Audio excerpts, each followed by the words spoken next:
The biggest home buying mistake people make in their 20s. Hi, I'm Amber Coleman with Guild Mortgage. I have been doing mortgages for over 20 years and have approved over 13,000 mortgages. So I've seen a few mistakes in my time. Let's go through them. So when you're in your 20s, and I bought my first house at age 20. I didn't know anything. You're just getting started in life.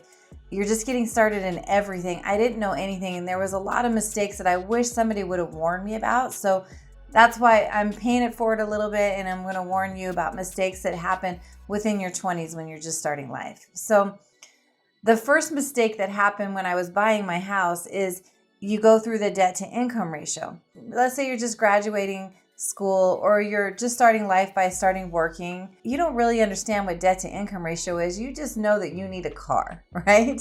And when you need a car, usually you want something that is reliable and that looks pretty. I mean, when you're in your 20s, come on, everything needs to look pretty, right? So when I was at this age, when I was just starting my adult life, it was exciting. I wanted the nicest car available out there, right? That nicest car came with a little bit higher of a payment on it. But I didn't have a house. I didn't really have much rent. I didn't have anything else. So I took the higher payment. My income wasn't very high. And then also, when you can get credit cards and you realize that, hey, I can go buy whatever I want on a credit card and pay it later. Sometimes in your 20s, you'll go ahead and do that, right? So I did that same thing. I went and got credit cards. So I had some debt going on, right? And then it came time to being able to look for a house and to be able to start life in a secure, stable place where you didn't have to move. And it was kind of fun, to be able to look at decorating your house and all the things that come to your mind when you're buying a house. But when I went to do that, my income was lower because, again, I'm just starting out life, right? And I needed to be able to buy a house. So in order to do that, I had to be able to pay down some debt. So it put me a little bit behind because I had already accumulated that debt. So looking back, if, just starting life, maybe think it through a little bit more. The first car that you're getting when, you're just starting to try to figure out where you're going to live, what you're going to do, how you're going to do it, doesn't need to be the best car. Not that I bought the best car out there, but it was a nice car. It doesn't need to be like that. It could be something that's a lot more affordable in payment, where you can keep your debts down. And definitely don't go crazy on credit cards. You're just starting life out. You're just starting to make money. Get credit cards so that you can build credit, but keep those limits down. That's the thing that's not talked about a lot right now, is how to really work your credit when you're younger to be able to benefit yourself as you go through life. So you have to get credit cards because it helps you establish that credit that you're going to need, because that's the only way to get credit lent to you if you have established credit, right? So you're going to want to get a credit card. Like, they're going to probably give you like $300 to $500 balance on it at first, but only charge 10% of that credit card. So you're going to charge like gas on it, then pay it off or pay it down, and then do that over and over again. So every month when it reports on your credit bureaus, you look like a responsible buyer that raises your credit up. Plus, you're going to keep your debt ratio low by keeping that minimum payment on that card lower, which is going to help you in buying a house, especially if your income is just starting out in life. Okay, another big home buying mistake people make in their 20s, and I did this same thing, okay? So like I said, I bought my first house when I was 20 years old. I did have to take care of some things like we just explained before to be able to get myself ready to do that. But when I wanted that house, I was in a place where, you just get excited. It's almost like Christmas time where you just want to be able to start looking. So we started just driving around town looking for houses. We didn't really call an agent. So we walked into a builder office, and the builder office, the sales agent was honestly really good with how she sold us to be able to take it from just looking to being able to move forward. But in the end, when I look at this, the sales agent represents the seller. So me as the buyer also needed representation. So going out without an agent actually was a detriment to me. And after I bought the house and talked to my neighbors that did have agents, they ended up getting more than me because I'm just a first-time home buyer. I didn't know what to ask for. I didn't know what to do. She took me from like just looky-looing to let's go into contract. So she could have basically given me just a little bit and I would have just been happy with it, when the builder had more to give. And then also, like, a lot of times some people will go and buy a resale house, and I'm not saying one is better than the other. I honestly like it when a backyard's in the house now that moving forward. But some people buy a resale house and do it without talking to an agent or go through the listing agent. I've seen nightmares happen when the listing agent represents both the buyer and the seller, because remember, the seller is who hired that listing agent. So to go through the person that the seller hired, you as the buyer aren't going to get the representation, and you might be leaving some money on the table or some things on the table that you would get if you had another agent representing you. So to go without an agent was one of the big mistakes that I did when I was in my 20s, and I don't want to see you do it too. If you don't know who to go through, I'm happy to refer you to somebody. I've been in this business over 20 years, and I choose to work with the best people in the industry. So I know I could definitely refer you out to some people. The third biggest mistake that you make in your 20s is, and I do this for a living, right? But I'm going to tell you my story, and this might have been even what pushed me into doing what I do for a living. So it's working with a trusted mortgage professional.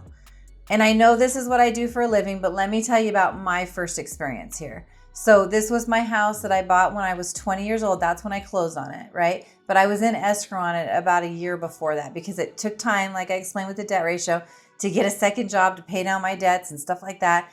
And then, for them to build the house and stuff like that. But we went into the loan officer that was referred to us. There was no incentive given by the builder to use this loan officer, but we didn't know any different. So this guy was the only person that we met. He went through, worked us up. He ended up putting us on a 1-year FHA loan.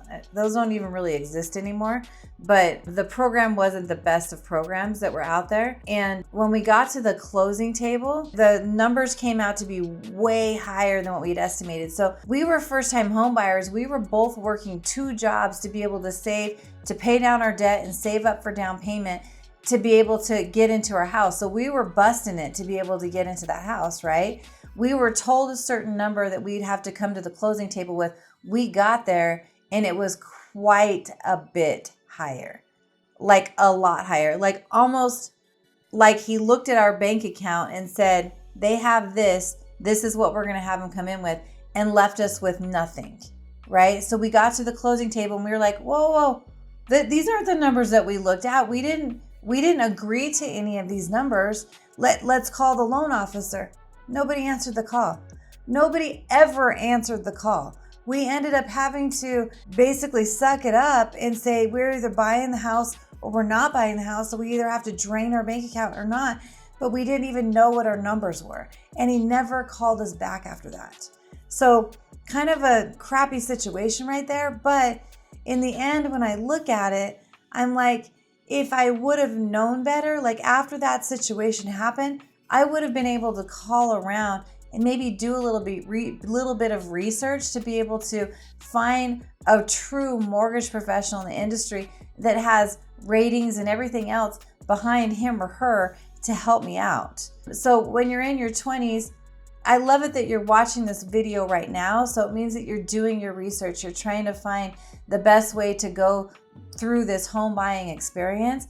And it starts with the lending. You can't really, unless you have cash to pay for the house, but most people don't. So you're going to need financing from a bank. And in order to get that financing, you want to be able to work with a trusted professional, one that's been in the industry for a while, knows how to take care of people, and has a track record to prove it. I don't want you to see you in the situation that I had myself stuck in, because you know better right now. Anyway, these are a few things that came to me that, mistakes that I had made in my 20s, and I don't want to see you have to make the same mistakes.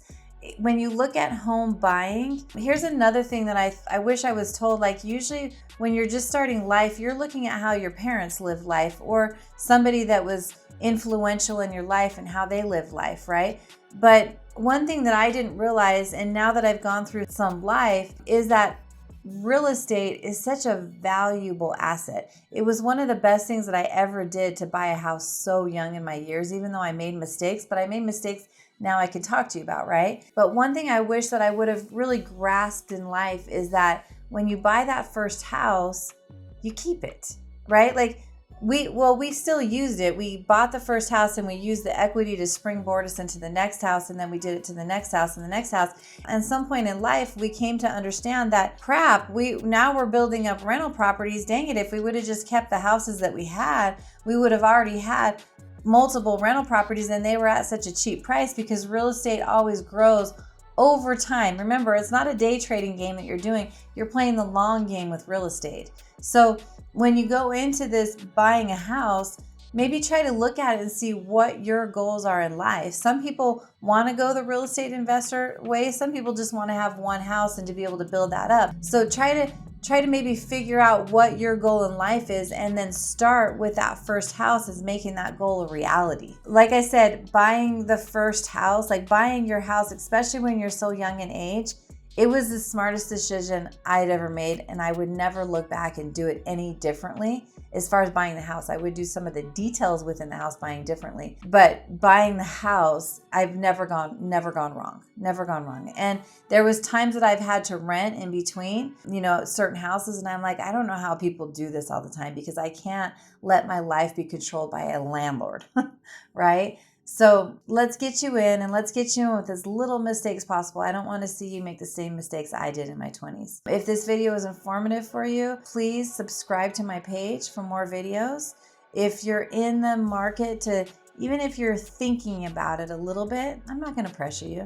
I'm going to leave my information on the screen. Feel free to reach out to me. We can get you started. It doesn't hurt to pull some numbers, see where you're at, maybe even work a game plan up for you, so that, if you need to get your debt in line like I did at that point, you can do that, and we can help you. Like, here's what you need to do to be able to get there, right? One thing that I'll end with is I've done loans for many, many millionaires, right? And a lot of those people became millionaires because they invested in real estate, and they started within their 20s. Let's get you into your house. I hope you have a great day.